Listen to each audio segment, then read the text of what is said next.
Scottie Scheffler joins us this afternoon at the 105th PGA Championship. Scottie, welcome to Oak Hill.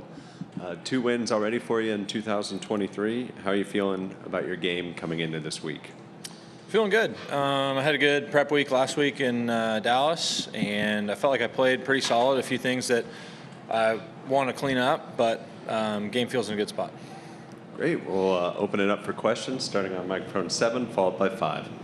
Scottie, you and John have kind of put some distance between yourselves and the rest of the field, at least algorithmically, at least data-wise. Does what he's doing motivate you? Do you look at him and does that light a fire under you?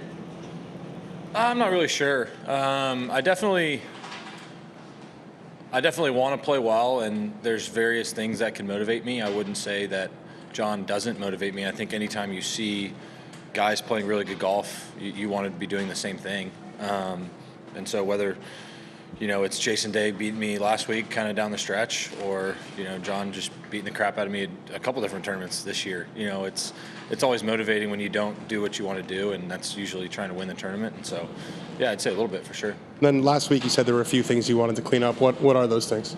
I didn't swing it as well as I would have liked to on the weekend, and then that's pretty much it. I mean, I feel like I hit a lot of good putts last week, and so I feel like my game's in a really good spot. Scottie, you've talked about being able to live with whatever the result is, and you've certainly displayed that, but you haven't been outside the top 12 since last October. So doesn't that influence your expectations of yourself? I mean, not really. I mean, that's a great stretch of golf. I think the last time we really had a poor start, like you said, was in October, so that's good. When I show up to a tournament, I expect to do my best and try and play well. Most importantly, I just try and have a good attitude and go out there and play. And so I try not to place too much of an emphasis on the result. For me, it's more about the preparation and showing up at the tournament and having a good attitude, and then going out there and competing. Mike 2. What did you pull out of last week as far as you like playing the week before a major and just kind of rolling into it, competition-wise? Yeah, so coming in with good momentum. I took a good amount of time off in the 3 weeks that I had off, and so I was kind of coming into last week a touch rustier than I normally would be, and I played really good the first 2 days, and it was odd for me to have struggled a little bit there on Saturday, but I came back and played good on Sunday. So I feel like my game's in a good spot. My swing feels like it normally does, which is good, and like I said, just hoping to clean up just a few little things here and there, and looking forward to trying to tackle this golf course this week. What's your impressions of this course? It's pretty difficult. There's only 2 par 5s. They're both over 600 yards, and we played yesterday, and I hit the fairway on 4, and I had to hit like a 50-yard hook around the trees to get to the green with a 3-wood, and so that was kind of a telltale sign, especially after playing number 3, which is a 3-iron to a green that looks like you can barely keep a 7-iron on it. So it's definitely a really hard course, but there's a few holes where there's some opportunities, and then there's a few holes where you just kind of got to strap in and try and make pars. Let's go to microphone 4, followed by mic 1. Yeah, I was just curious if along those lines, does it remind you of any other tournament you've played so far, any other venue, course-wise? Not really. To me, this one is just a really good major championship setup. I mean, the rough is very penal. The fairways are really firm, so they're hard to hit, and we should get, I think, a few different types of weather this week, and so it'll be the usual challenges: thick rough, deep bunkers. Just try and stay patient out there and play a few good rounds. And given tomorrow is going to be kind of nasty, have you adjusted your practice schedule at all as a result? Not really. Usually Wednesday's a pretty light day for me anyways. I'm used to kind of my schedule on tour where I go out early in the Pro-Am and finish early and go home and try and get some rest. So tomorrow I'll adjust to where I'll start a couple hours later than I normally would, and so I may get home a few hours later, but I'm still going to take it pretty light tomorrow. Scottie, we're like 1 year into this new era with LIV and the PGA Tour, and knowing what you know now, where do you see this heading? See what headed? The future of professional golf. I mean, I don't really know. I'm focused on what I'm doing, and that's trying to have a good attitude and play good golf. And I don't spend a lot of time thinking about too much of that stuff. For me, I'm just trying to show up here and right now I'm focused on PGA Championship and having a good week here. I mean, the schedule changes, all those things do affect your golf. Yeah, schedule changes do. It's exciting. I think it's good that we're getting so many tournaments where I'm getting to play against the best players in the world, and the elevated events for us have been a ton of fun, and we've had some good battles and had a lot of great champions, and so it's been a fun stretch for us. Back to Mike 1. You've talked about a good attitude a couple of times. What does a good attitude look like for you, or how do you define a good attitude? I think approaching shots the right way. I think early in my career, when I either missed cuts or didn't have good starts, usually when I missed cuts, it was only by a couple shots. And I would attribute a lot of that to kind of how I approach things mentally. And I've learned over time to stay more patient in tournaments. And you get to a golf course like this, and it's so challenging. And you may make a few bogeys early and try and force things, and then you make a couple more bogeys. And mostly it's just approaching shots the right way with the right intensity. And so that's not like a frustration, but it's showing up on Thursday, treating it like it's Sunday afternoon and being ready to go. Is that, I guess, were you too intense or you were not intense enough? I would say early in my career, I wasn't intense enough to start. I think I made too many mistakes early in the week, and to where I was kind of on the outside looking in, and I didn't have as many opportunities to win tournaments. And then on the flip side of that, once I made a few silly mistakes, then I would try and force it. And so it was kind of a little snowball effect. And so I've showed up to tournaments now being more prepared and more ready and more focused on what I'm trying to do. Doug? Scottie, you guys have played against some really strong fields over the last 2 or 3 major-like fields, and you've played some really strong courses at times. I'm thinking Bay Hill that one year that it felt like a U.S. Open type thing. And you played That's some every year at Bay Hill. Well, okay. And you played some major courses where scoring was pretty low. How much when you get to something like this, and I'm trying to take your eyes completely off like Oak Hill for a minute, when you get to a major, is the recognition that it is a major get into your heads? Because you played some major-like tournaments. You play a lot more than you used to. Yeah, that's true. I hadn't really thought about that very much, but I think anytime you show up at a major, everything's a little bit different, whether it's like you get a new badge or little stuff like that. And for this one, it's a new golf course for me, which is strange, with it being my 4th year on tour. And the majors always have a little bit of a different spot in our heads. I mean, they're the ones you always circle on your schedule, and it's a career-defining tournament and all that. And in your head at all? Huh? Is it in your head at all, knowing that it's a career-defining week for you? Not really. No pressure or anything. I'm just asking. Yes. Hey, there's never any pressure at a golf tournament, right? No, I think the majors, with all the history and everything that goes on here, there's always a little bit of a different feel. And I think for me as a player, it's exciting. It's exciting to play a tournament that's so old and with all the history and all the great champions. And it's a tournament that I always grew up watching. And so for me, showing up at the majors is always a lot of fun. Do you get any free stuff this week?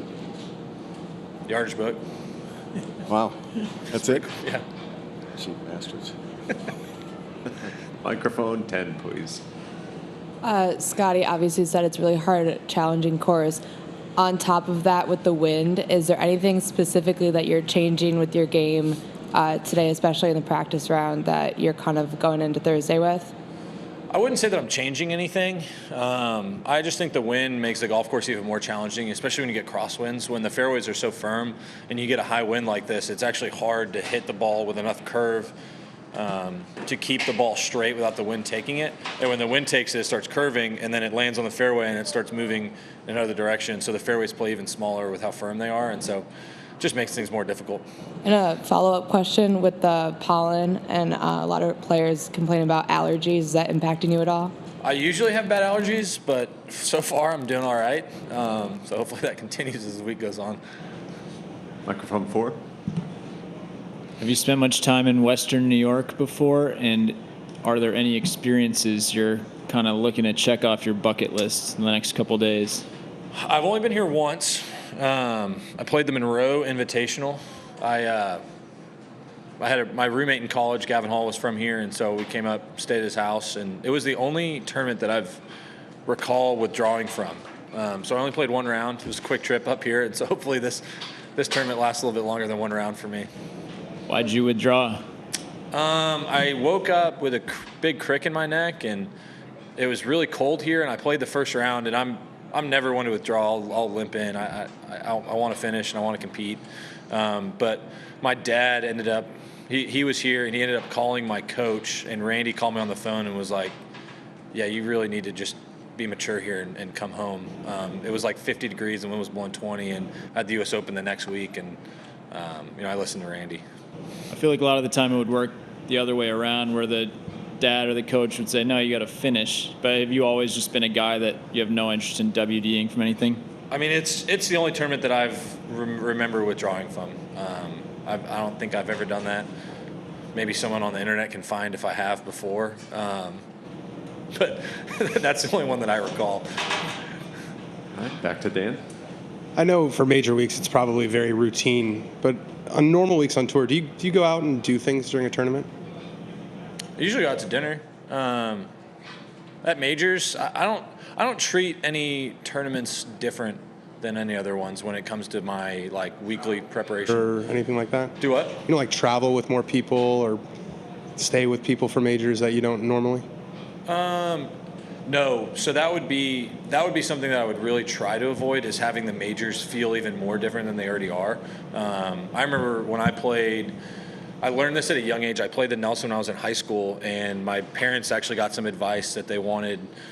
I think it was from Randy or Rocky or somebody, but they told my parents, to keep everything as normal as possible. Don't make it feel any different. And so we didn't have anybody staying at the house. It was just us. It was just like a normal week. And so when it comes to major championships, would be something that I want to keep as normal as possible. So, we're staying with the same people we usually stay with and keeping things as regular as possible. And whether that's going out to dinner or anything like that, it's, just a normal week. Jeff? Scottie, your great consistency this year, I'm sure there's a lot of elements that lead into that, but year over year, is there any part of your game you look at or anything in your game that is just significantly better than a year ago? Or?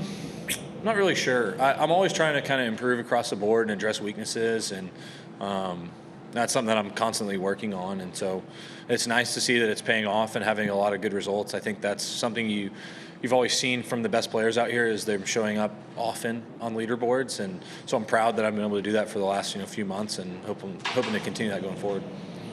We'll wrap it up by going back to Mike 10. So you said this was a new course for you. Any hole that you're struggling with? No, I've only played each of them once. I'm sure I'll struggle on a hole here towards the end of the week, but no trends so far. Follow-up, is there any hole that you really enjoy playing that you feel like you're doing really well on? I think what's good about the golf course is there's a lot of opportunity, and so what I mean by that is when you hit good shots, you get rewarded. And so when you drive it well on the fairways are firm, and the ball's going to run out. And so you should have, even if the hole's 500 yards, you should have, as long as you're not playing into the wind, somewhat of a scoreable club, whether it's a 7-iron or 8-iron coming into the green. And so you get rewarded for hitting good shots. And if I miss the fairway on one of those holes that's 500 yards, I'm going to be hacking something out of the rough and probably not going to be able to get to the green in 2. And so I think it'll be a good golf course where it'll separate good golf from bad golf. Doug is actually going to wrap it up for us. I had one live question for you. I had a sense there was great curiosity amongst public press, even some players, about how this was going to work when live players and tour players got together at Augusta. Is there any sense that having Augusta go the way it did, that it's kind of normalized now, or did it feel normal to you at Augusta? I think it felt normal for me at Augusta. Were you at all curious going into Augusta, whether it was tee times or? Not really.